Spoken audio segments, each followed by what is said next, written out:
Para algunos, señor ministro, puede parecer una necedad este debate. Seguramente dirán que es un debate que no tiene la mayor relevancia, la mayor importancia, toda vez que se deriva de algunas declaraciones sueltas que usted ha hecho y sobre las cuales usted intentó hacer algunas correcciones y algunas precisiones. Pero esta discusión tiene para nosotros toda la importancia porque está cargada de una historia y de unos antecedentes y por supuesto de un contexto.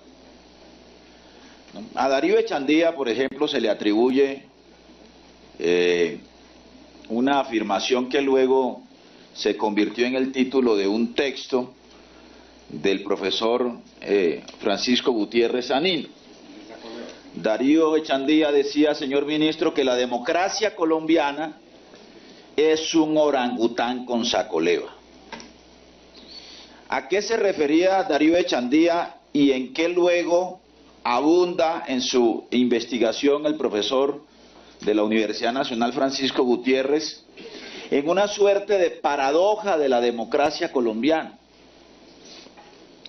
una suerte de doble excepcionalidad que consiste en que nos reclamamos ante el contexto internacional como la democracia más antigua de América, con una tradición de democracia y de elecciones libres, ininterrumpidas por casi 100 años, combinada al mismo tiempo con unos ciclos de represión generalizada, sobre todo contra la población civil y contra quienes ejercen el derecho a la protesta social en Colombia. Incluso en esa investigación, el propio Francisco Gutiérrez documenta dos grandes ciclos de represión generalizada en Colombia, ciclos de represión generalizada combinada con formas democráticas que han sobrevivido a cambios políticos, como la Constitución de 1991, que ha sobrevivido a cambios económicos y sociales, como haber pasado de una Colombia rural a una Colombia urbana, que ha sobrevivido a cambios en el contexto internacional. Pasamos de la Guerra Fría a un mundo multipolar y aún así esa característica, ese orangután con sacoleva, señor ministro, sigue haciendo presencia en la vida colombiana. Sigue siendo una realidad absolutamente dolorosa que se registra a veces en estadísticas frías, pero que da cuenta de una, digamos, acción de violencia contra la población civil y ahora en tiempos recientes contra los líderes sociales y los activistas políticos, generalmente activistas políticos de oposición. Es un rasgo además característico de la democracia colombiana la persecución violenta del opositor político. Y eso ha subsistido a pesar de los acuerdos de paz de los 90, a pesar del acuerdo de paz con las FARC, y repito, a pesar de los cambios que han habido en la sociedad colombiana en muchos de sus aspectos y terrenos. Dice el profesor Francisco Gutiérrez que los dos grandes ciclos de violencia generalizada o de represión exterminadora, lo llama él, ocurrió entre la segunda mitad de la década del 40 y finales del 60, lo que se conoció como la violencia bipartidista, y luego la violencia contrainsurgente que apareció en Colombia y se generalizó en la década de los 80. Aún los estudiosos se preguntan, ¿por qué esa paradoja?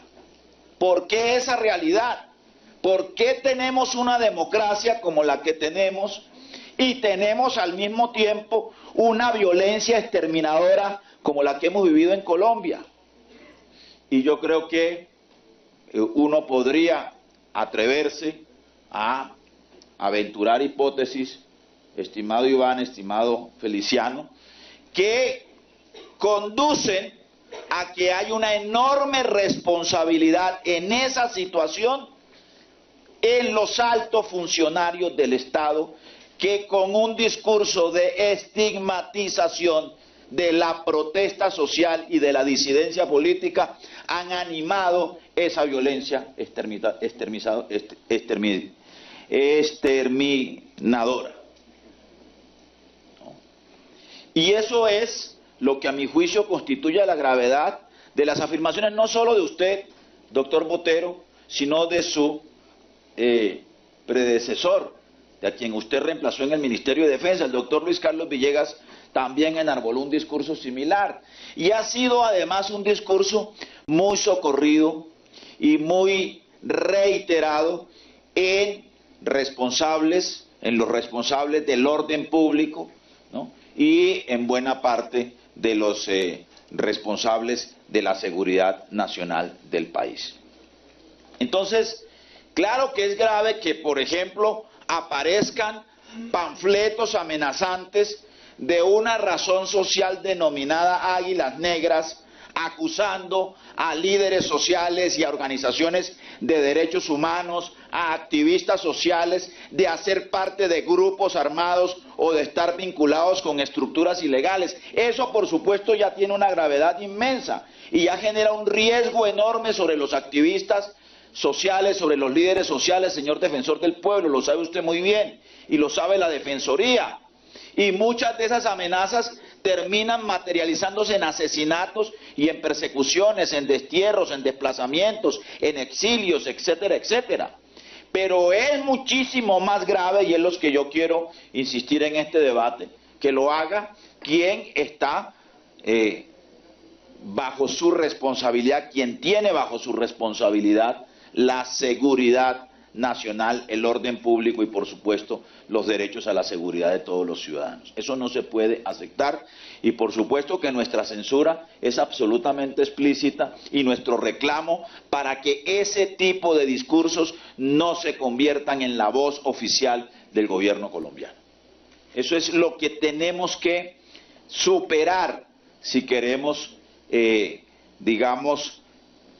avanzar hacia un proyecto de convivencia democrática, de garantía de los derechos sociales y además, si queremos, por supuesto, superar las concepciones que han animado ese tipo de discursos, ¿no? La de la concepción amigo y enemigo de Carl Schmitt o la concepción de seguridad nacional y del enemigo interno que animó a nuestras Fuerzas Armadas por muchos años hasta caído el muro de Berlín en 1989. Es que la Guerra Fría ya pasó, es que estamos en un mundo multipolar, es que la concepción del enemigo interno ha sido superada por casi todo el mundo.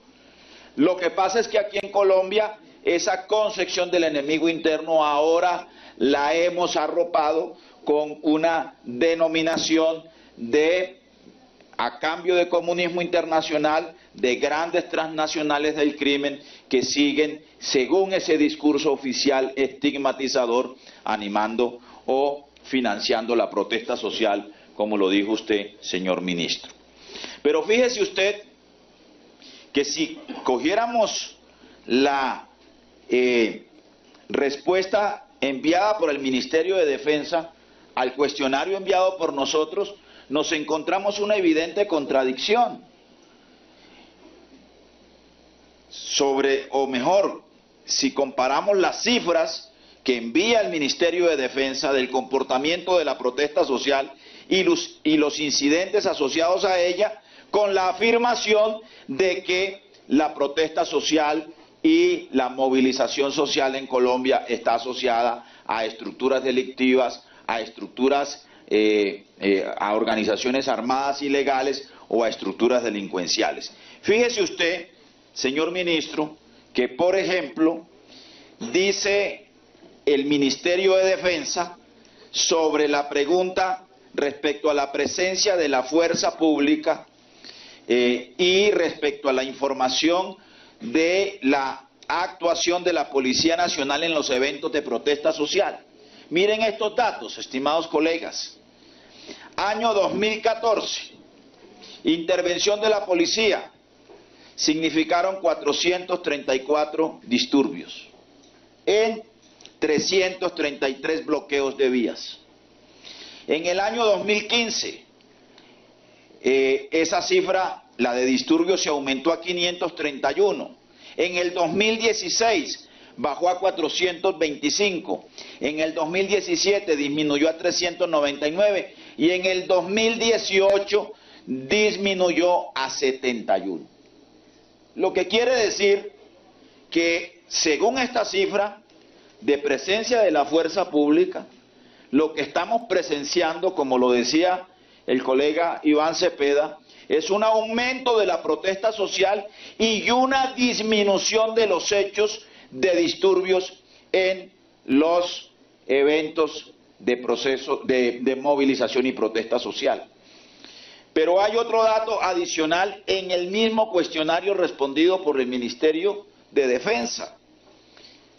Le preguntamos, indíquenos incidentes de la sociedad civil con la fuerza pública reportados, agresiones registradas, víctimas de las agresiones, tipo de agresiones, presuntos responsables de las agresiones, porque eso es un indicador que demostraría la vinculación de actores armados, de organizaciones ilegales, con el ejercicio legítimo de la protesta social.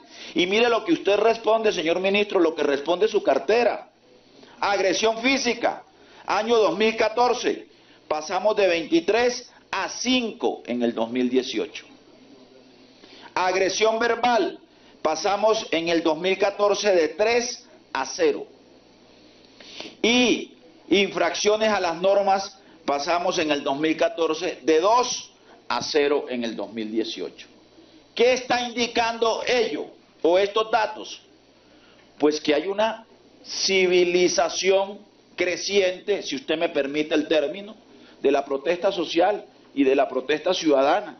Si esas son las cifras, dígame usted de dónde sacó la hipótesis, señor ministro, de que detrás de las movilizaciones de los indígenas en el Cauca, de esta Guardia Cívica que está aquí con nosotros, hay financiación de las mafias del narcotráfico y de las organizaciones ilegales. A mí me parece que esa afirmación no puede ser aceptada en un debate democrático. Un funcionario como el ministro de Defensa no puede darse el lujo, no puede cometer la irresponsabilidad de criminalizar la protesta social de esa manera, sobre todo cuando su propio despacho está indicando con las cifras de las que dispone el Ministerio de Defensa que lo que está ocurriendo fácticamente es todo lo contrario. Y yo creo que, por supuesto, a nosotros que también acompañamos la movilización ciudadana, no solo la protesta, el bloqueo de la vía. Ahí viene en marcha una gran movilización de las universidades de Colombia para el 10 de octubre, señor ministro. Me imagino que usted no irá a decir que eso está financiado por la guerrilla o por el cartel del Golfo, ni por... ¿no? Porque es una movilización legítima para reclamar presupuesto para la educación pública superior.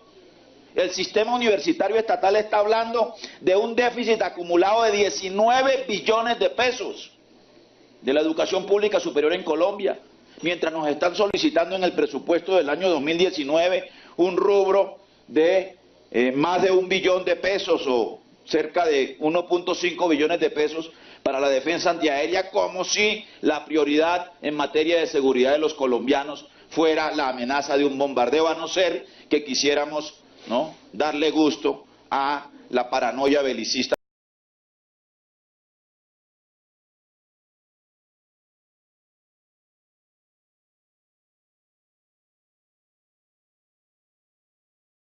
Y la del anterior ministro y la de muchos voceros oficiales son afirmaciones que violan no solo la Constitución Nacional, sino la normatividad internacional, que violan, por ejemplo,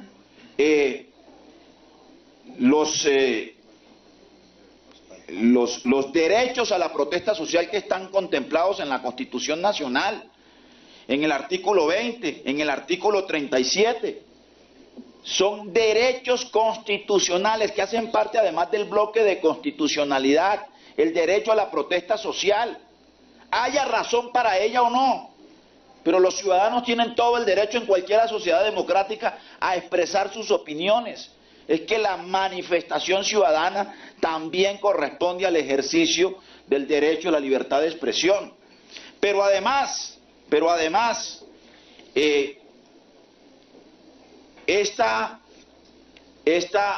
este tipo de discurso, este tipo de estigmatización de la protesta social y de la lucha social que ocurre, óiganse bien, en un contexto en el que llegamos a casi 500 líderes sociales asesinados en Colombia desde el año 2016 a la fecha, ¿no?